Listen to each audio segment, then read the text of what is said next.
A seguir, Hora da Notícia.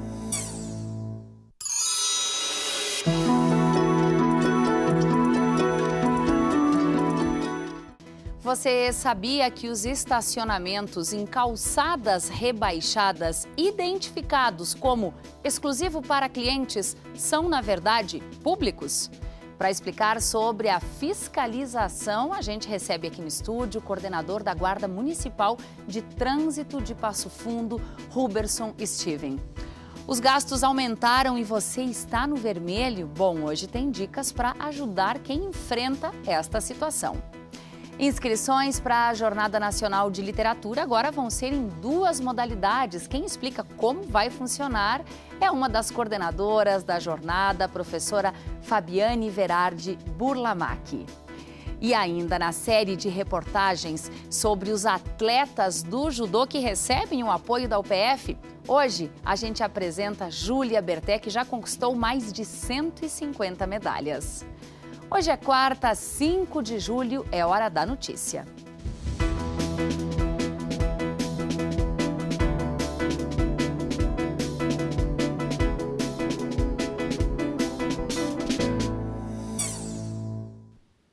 A gente começa a edição de hoje falando sobre estacionamento. É que em Passo Fundo é comum muitos estabelecimentos com estacionamento exclusivo para clientes. Sabe aquela plaquinha bem na frente da fachada?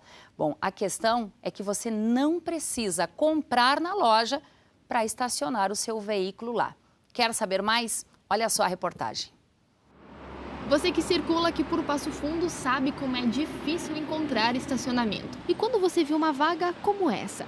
Se você vai mesmo comprar na loja, então não tem por que ficar constrangido, você simplesmente estaciona ali, certo? Mas eu te apresento um outro lado dessa história. E se você simplesmente não for cliente, vai perder a vaga? Exclusivo é bem bacana, porque tu vem nos estabelecimentos, né? E é difícil encontrar estacionamento na cidade, mas também tem os dois lados, né? Também a gente fica assim, né? Também deveria ser público, tenho dúvidas. Pois é, dúvida a gente também tinha até agora, mas encontramos uma resposta. Na verdade, o plano diretor do município define que este tipo de estacionamento é sim permitido e tudo certo. Mas vale ficar de olho em alguns detalhes. Se o lugar para estacionamento cobrir toda a fachada da loja, então ele não é só restrito aos clientes. É que fazendo isso, você tira aquele espaço da rua onde os outros carros também poderiam estar estacionados. No momento em que ele recuou, que ele tem um recurso suficiente para fazer o estacionamento na calçada de passeio, atendendo às dimensões, dando condições do pedestre utilizar, né, a calçada de passeio, mesmo que haja o estacionamento, aquele estacionamento ele é público.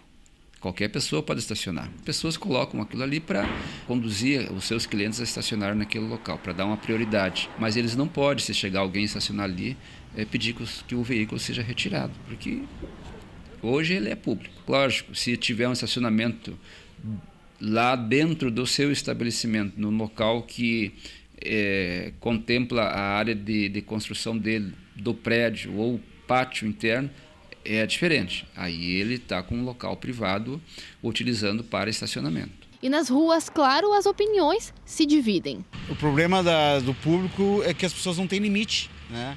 As pessoas não sabem que tu tem que ficar um tempo e sair. Aqui tu vê muito carro, muita gente, dificulta então o estacionamento. E aqui facilita também para as compras, né? Eu prefiro que o estacionamento seja público, porque toda a comunidade acaba usufruindo do estacionamento e não só quem vai, digamos, fazer as compras na farmácia, algum outro estabelecimento comercial, né? Eu acho que exclusivo para cliente é melhor, porque geralmente do público tu nunca acha vaga, né? Mesmo ele sendo para cliente, você já dá 3, 4 voltas, né? Então se for público é pior ainda, você não consegue. Bom, e nós vamos continuar falando sobre este tema. E para te dar mais informações, nós estamos recebendo aqui no estúdio o coordenador da Guarda Municipal de Trânsito, o secretário adjunto da Secretaria de Segurança Pública de Passo Fundo, Huberson Steven. Seja muito bem-vindo ao UPF TV. Obrigada por aceitar o nosso convite. A gente acabou de ver aí, Huberson, na reportagem, que a população tem uma série de dúvidas. A Guarda Municipal, ela recebe chamados para resolver esse tipo de problema também no trânsito? Pois bem, Thaís, na verdade, esses estacionamentos, com a demanda que vem aumentando não só em Passo Fundo, mas a nível de Brasil, a gente sabe que as cidades não comportam mais o número de veículos, né? Isso é extremamente expressivo, a gente sabe disso. Passo Fundo também, nós temos nossos problemas de trânsito. E as pessoas, os empreendedores, os empresários, os lojistas, enfim, estão sempre buscando alternativas. E essa é uma das alternativas encontrada por eles, né? É bem-vinda, porém tem que seguir algumas regras. E o importante é que as pessoas saibam, o usuário saiba, esses estacionamentos, no momento que o empresário, no momento que o empreendedor rebaixou todo o meio-fio da frente do seu estabelecimento... Para subir um carro? Exatamente. Ele rebaixou todo o meio-fio, ele acabou retirando vagas do estacionamento público, correto? Então, nós temos aí uma portaria do CETRAN, o Conselho Estadual de Trânsito, que prevê e normatiza isso. Que no momento que você rebaixou todo o meio-fio em frente ao seu empreendimento e fez um estacionamento, digamos assim, fora do... dentro da sua área? Exato, dentro da sua área, esse estacionamento automaticamente se torna público, né? Então, a gente vê aí muitas informações, exclusivo para o cliente em compras. Na verdade, é uma informação que muitas vezes o empresário coloca, mas, na verdade, para a questão legal, para a questão lógica, esse estacionamento se transformou em estacionamento público e todas as pessoas podem usufruir. Nós não recebemos muitas demandas em virtude que a maioria das pessoas não tem esse conhecimento. É uma coisa nova, é uma coisa que é uma situação que vem sendo tomada não há muito tempo.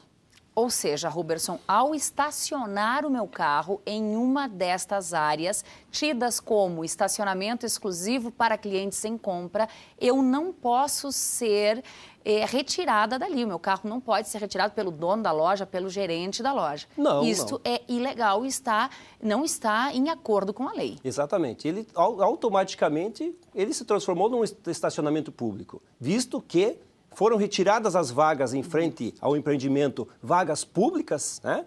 E então o estacionamento automaticamente se transforma em estacionamento de uso público, não necessitando necessariamente a pessoa estar em compra naquele estabelecimento, ou enfim, o de uso público de todas as pessoas e todo usuário tem o direito de usar. O empresário pode ser punido, quem tem esse tipo de postura e acaba tirando as vagas da rua para que os carros possam entrar no seu terreno, na sua área e estacionar?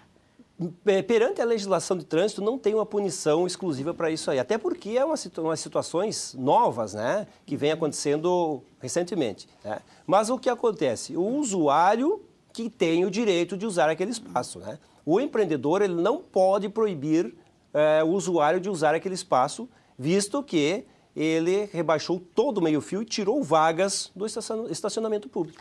Roberto, a gente recebe aqui uma pergunta. O dono da loja, o empresário, ele não pode colocar um guarda, um vigilante ali para cuidar dessas vagas, o que também é percebido em alguns poucos locais em Passo Fundo. Obviamente, ele não tem o controle, ele não pode controlar esse estacionamento, visto que ele é público. Ele é público, então, ainda na que verdade, seja dentro do terreno e da propriedade. Ainda que seja dentro, né? O importante é salientar que essas atitudes, elas só podem ser tomadas quando o empresário rebaixar todo o meio-fio. Agora, se ele tiver uma única entrada, isso é muito importante ressaltar, ele tiver uma única entrada e lá dentro do seu pátio ele tem um estacionamento que beneficia o seu cliente, tudo bem. É como se fosse a garagem do prédio. Exatamente. Precisa passar por ali. Exatamente. Se compara a uma garagem de um prédio, a garagem de uma residência. Aí, tranquilo. Aí, ele é um estacionamento privado dele. Agora, no momento que ele rebaixar todo o meio-fio, torna-se público. No caso de conflito, rapidinho, Roberson, qual é a orientação? O que o motorista deve fazer se ele passa por uma situação em que está sendo convidado a retirar o seu veículo daí? Na verdade, fica a critério do usuário, mas ele pode deixar seu veículo, né, no local e, precisando de uma orientação, ele pode até ligar junto à Guarda Municipal, que a gente até faz essa orientação tanto a ele quanto ao proprietário do estabelecimento ao qual ele está envolvido. Bom, você começou a entrevista aqui nos dizendo que o problema de Passo Fundo é, na verdade, o problema nacional. Existem muito mais carros hoje circulando. Nós temos em Passo Fundo uma frota de 125 mil veículos e uma área de estacionamento rotativo que não comporta isso. O que o município vem fazendo para resolver esse problema? Pois bem, na verdade, o município está fazendo um estudo aprofundado na questão de aumentar as áreas de estacionamento rotativo. Por quê?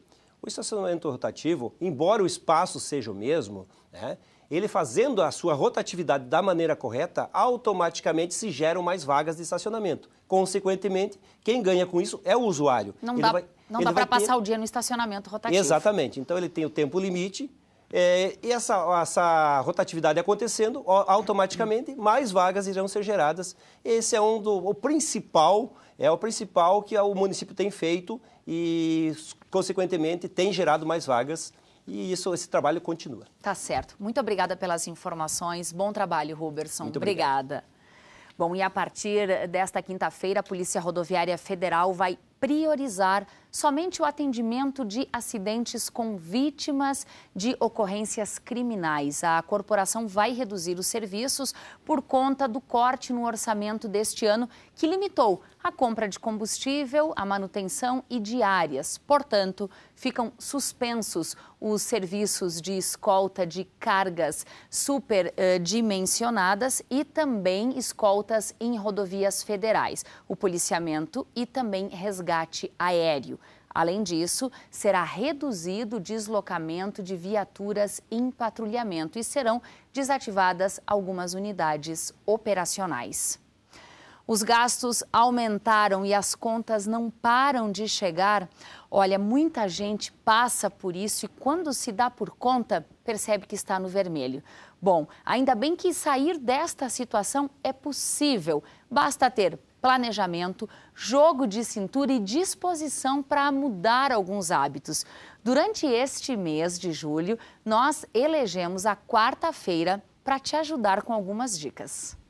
A nossa primeira dica da série Saindo do Vermelho está relacionada com a utilização de informativos ou planilhas eletrônicas para gerenciar os gastos domésticos. A primeira dica está relacionada ao uso de planilhas eletrônicas do Microsoft Excel, por exemplo, para administrar todos os seus gastos diários e mensais e todas as suas receitas. E com isso, você terá uma percepção muito mais clara de como está a sua saúde financeira. Além disso, atualmente nós temos os aplicativos disponíveis para celulares, para smartphones.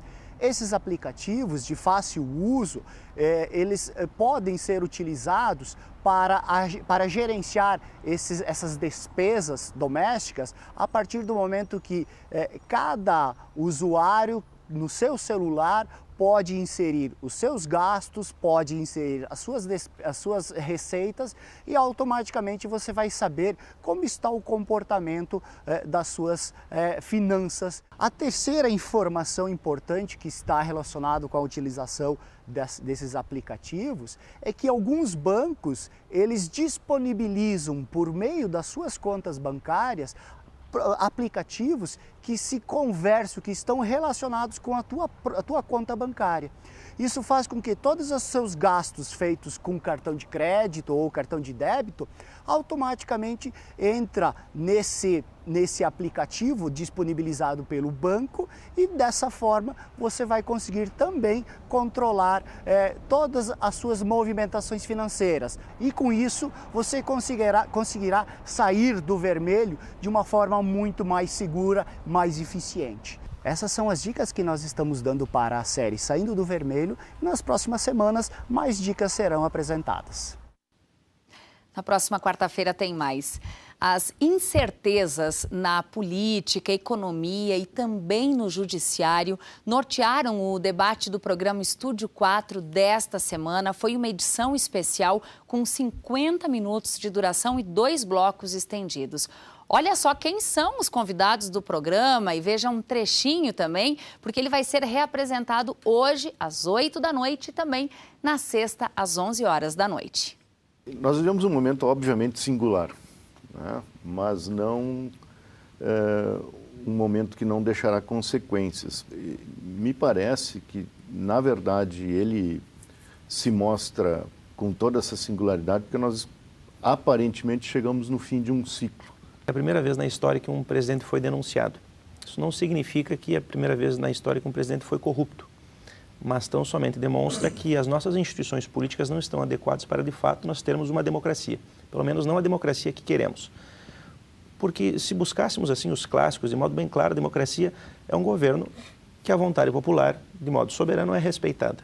Mas isso não se dá tão somente no momento eleitoral, porque senão nós afirmaríamos que o povo é um soberano, tal qual, eu costumo dizer, um rei em um palco teatral, que após a saída de cena não reina em lugar algum. E há, pelo menos em alguns sintomas indicativos de que as pessoas hoje estão argumentando, e os grupos de poder estão argumentando principalmente, de que é preferível ficar com o Temer do que tirar o Temer. Nós nos tornamos, infelizmente, uma cleptocracia, ou seja, um Estado controlado por organizações criminosas, inclusive transvestidas de partidos políticos. Os partidos políticos no Brasil, infelizmente, se tornaram verdadeiras organizações criminosas. E, evidentemente, que essa cleptocracia ela tem uma participação também da classe empresarial. 23 anos, mais de 150 medalhas e uma paixão pelo judô. Depois do intervalo, tem a história da atleta Júlia Berté. Nós já voltamos.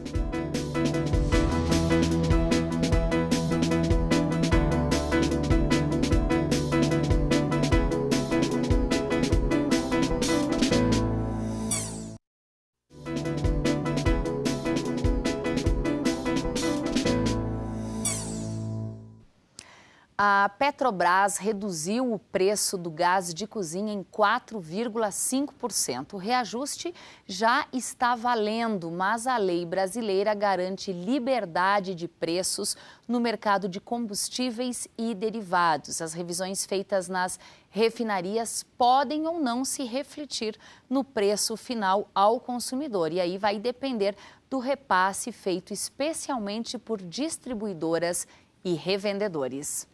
Bom, e já está no site da UPF a lista dos candidatos aprovados na segunda chamada do ProUni, o Programa Universidade para Todos, para esse segundo semestre de 2017. O período de matrícula começa hoje na Central de Atendimento ao Aluno, aqui no Campus 1 e também nas secretarias dos campi. Faltam menos de 3 meses para a 16ª Jornada Nacional de Literatura e nesse ano é possível fazer a inscrição em 2 novas modalidades. Bom, isso para que ainda mais pessoas tenham acesso à jornada. Para explicar como vai funcionar, nossa convidada agora aqui no estúdio é a professora Fabiane Verardi Burlamac, uma das coordenadoras da jornada. Professora, seja bem-vinda ao UPF TV. Muito obrigada, é sempre um prazer estar aqui. Quais modalidades, que novidade é essa que surgiu essa semana? Enfim, quando nós começamos o nosso trabalho com os agentes de leitura, um dos retornos que os professores nos deram é que a escola de ensino médio gostaria de vir à jornada, mas não todas as noites, mas que de repente alguma noite pudesse ser contemplada.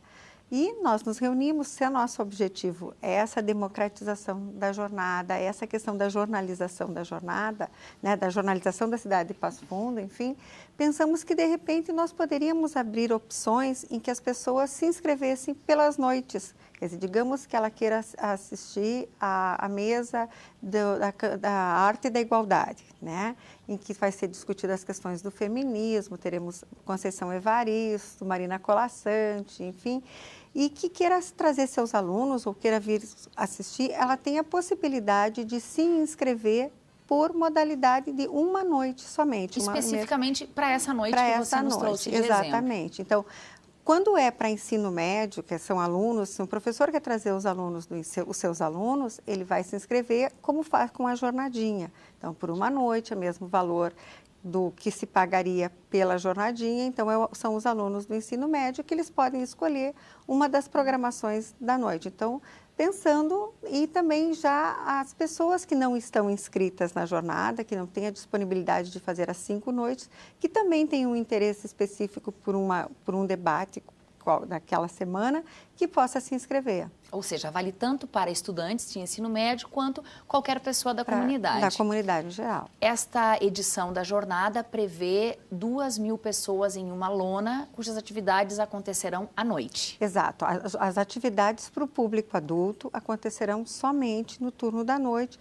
também respondendo a uma demanda que nos havia sido feita, né? Então, reduzimos o número de pessoas, que realmente poderia ser que um número maior de pessoas, 4.500 pessoas, podia ser que as pessoas se distraíssem mais facilmente, então vamos mudar, diminuímos o número de pessoas e também atendendo mais uma vez, né, atendendo essa solicitação, passamos essas atividades somente para o turno da noite. Não que durante o dia, durante a tarde, nós não tenhamos outras atividades. Há outras atividades oferecidas. Muito que se fazer aqui pelo campus e pela cidade também, né? Com certeza. No turno da noite, simplesmente acontecerão estes encontros nos palcos de debate, no palco da Compadecida, na tenda Suassuna.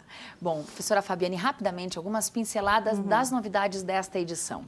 Eu acho assim que uma das grandes novidades que a gente está agora nessa questão aconteceu o lançamento, a gente está recebendo muito feedback, é o próprio aplicativo, né, que é uma outra possibilidade de se trabalhar tanto com a pré-jornada quanto com a pré-jornadinha, esse Jornada app na escola, que é uma gincana, cujos professores são os líderes de equipe. A gente já tem recebido retorno de várias escolas em que as crianças estão produzindo as atividades, né, e também tem o projeto Transversais, Rotas Leitoras, em que o caminhante circula pela cidade de Passo Fundo e faz as atividades relativas à jornada, né, com obras indicadas para a jornada. Acho que esse é a grande diferença dessa jornada. Bom, as inscrições são limitadas, então quem tem interesse de participar, como deve proceder? As inscrições estão abertas no site, o nosso site é www.upf.br/16jornada. Então, tanto as inscrições para a jornada, quanto para a jornadinha, ou nessas modalidades, vai no link em inscrições e consegue fazer a opção que você melhor desejar. Tá certo. Obrigada, professora Fabiane, pelas informações e bom trabalho. Muito obrigada. Obrigada. Bom, a estrutura do posto de informações turísticas do centro de Passo Fundo passou a atender no espaço do posto da Brigada Militar. Fica na rua General Neto, em frente à Catedral Nossa Senhora Aparecida. Com o local já identificado, as pessoas que visitam Passo Fundo ou moram aqui podem esclarecer dúvidas e buscar por informações. O horário de funcionamento é das 8 da manhã até às 6 da tarde e o espaço também continua servindo de base para a Brigada Militar, para monitores e agentes do trânsito do município. A relação entre o homem e o campo, as belezas da terra e o cotidiano de atividades rurais. Temas que foram registrados por fotos do repórter fotográfico passofundense Diogo Zanata. A exposição segue até 30 de julho na sala Desdémona Machado Aires, que fica no Teatro Municipal Múcio de Castro, em Passo Fundo. A visitação pode ser feita de segunda a sexta durante a tarde, da 1h30 às 5h30. Também à noite, aos finais de semana que tenha espetáculo no teatro. O tempo seco, ele permanece na região nos próximos dias e o vento também, o que causa uma sensação de frio, já que as mínimas não estão tão baixas assim. Ontem foram registrados ventos de até 51 quilômetros por hora. Veja os detalhes, então, na previsão para amanhã e para sexta-feira.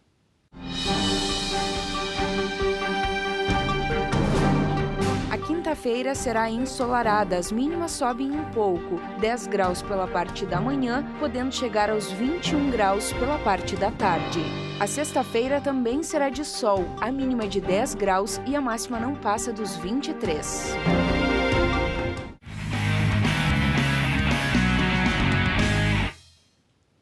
E a gente segue mostrando os atletas do judô que representam a região e que contam com o apoio da UPF. Uma delas é a Júlia. Fala mansa, sorriso doce, mas é só subir no tatame para mostrar o motivo de já ter conquistado mais de 150 medalhas.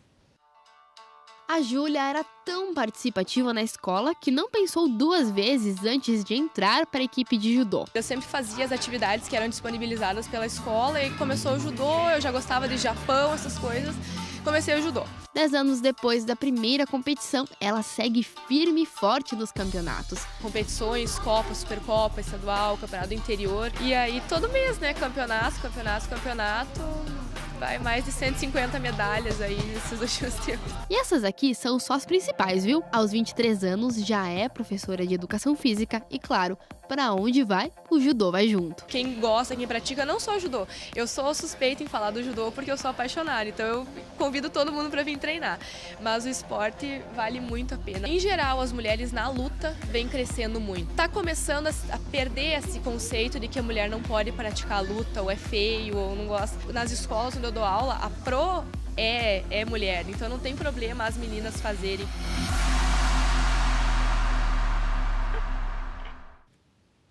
Essas foram as informações de hoje. O programa tem reapresentação em 2 horários, 7h30 da noite e 10h30 da noite. A gente volta amanhã, ao vivo, ao 12h30. Até lá!